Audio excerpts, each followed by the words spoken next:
Everybody, welcome back to chemistry. And so I want to look at this problem so we can blow up the slide. So it reads as follows. Determine the frequency in per seconds and energy for light with a wavelength of 710.9 nanometers. And here energy is answered in kilojoules per mole. Okay, if I can reduce the slide. Okay, so first thing I want to do is I want to take that wavelength and figure out the frequency. So that isn't so bad. So let's just go through that. So we have a wavelength here, and it's in nanometers, so it's 710.9 nanometers. And from this we can find a frequency. And so maybe one of the things you might remember is that the way these two variables are related is with this equation here, that the speed of light, which is c, is equal to wavelength times frequency. So we can figure out what the frequency is as long as we know the speed of light. So it's 3.00 times 10 to the 8 meters per second. So one thing about Achieve, it doesn't use the speed of light to 3 significant figures. Unfortunately, it uses the speed of light to 4 significant figures, so I have to give you that value. So it's going to be 2.998 times 10 to the 8 meters per second. And so that's the value you probably should use for the speed of light for these kinds of problems, at least when you're answering them for Achieve. Okay, so I think you probably know what to do next, is that you have to take this equation. What we want to do is we want to isolate frequency, and so what we're going to have to do is move wavelength here to the other side of the equal sign, and it'll go in the denominator like that. So the equation here, which I'm going to write here, which is going to be, it looks like frequency is equal to c over wavelength. Okay, so let's think about whether we can just plug in numbers directly. So c is measured in meters per second and wavelength is in nanometers. And so you really have to convert wavelength from nanometers to meters. So let me just remind you how to do that. So I'll do this work over here. So it's 710.9 nanometers. And you want to get this into meters. And so we're going to multiply by a fraction.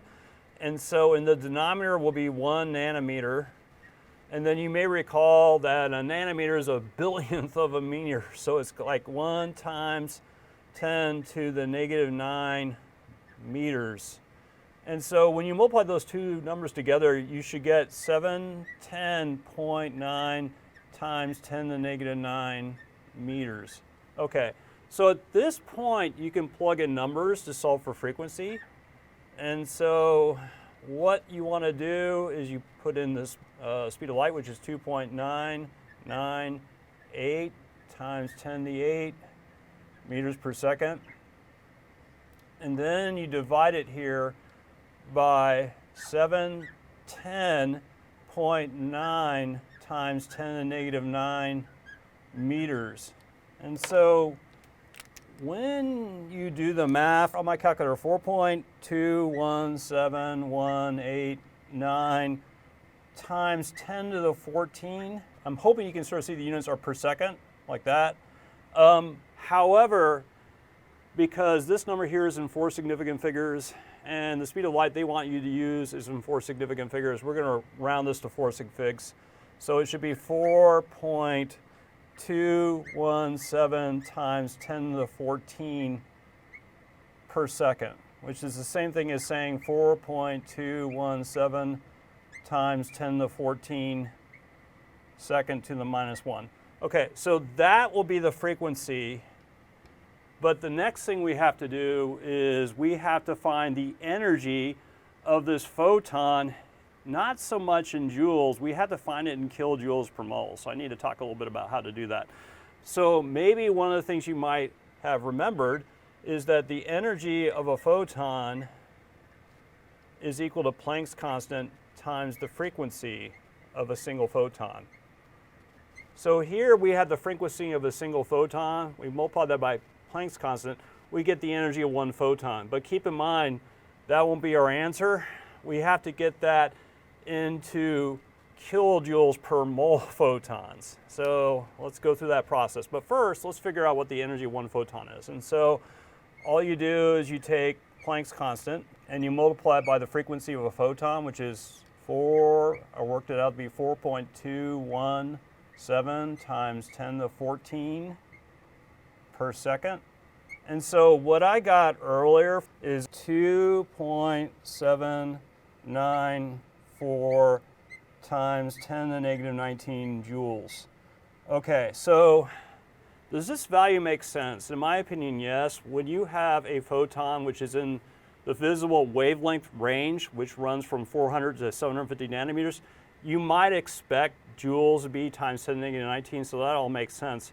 However, that would be the energy for one photon. So we worked out the energy for one photon.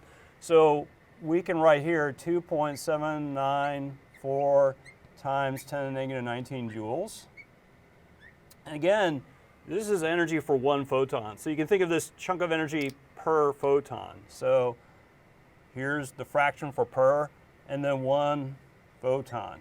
Okay, so the final step is we have to get joules per photon into kilojoules per mole of photons. And so you can see there are going to be a couple additional conversions you have to make. So the first thing you have to do is get joules into kilojoules. So it's going to be here, 1 kilojoule over 1,000 joules.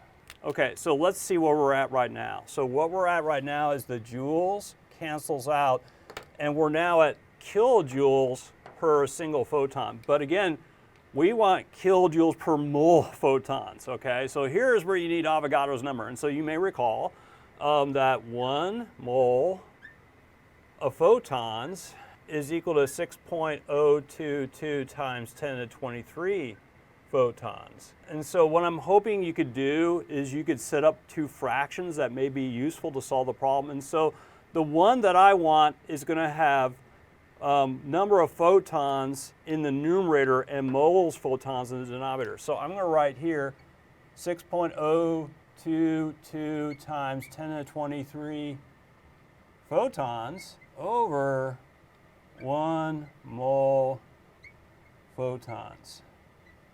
So let me just confirm things cancel out as hoped. So we have, let's see, 1 photon here, cancels out with photons here. And so our answer, it looks like, is going to be in kilojoules per mole of photons. So it looks like we will get kilojoules per mole of photons. So the number I got when I did this earlier is I got, on my calculator, 1.68265 times 10 squared, and it's going to be kilojoules per mole photons. I'm just going to write kilojoules per mole. And so here they want to round to 3 sig figs. So it's going to be my apologies, they want it rounded to 4 sig figs. So it's 168.3 kilojoules per mole. Okay, thank you for listening to that, and we will see you next time.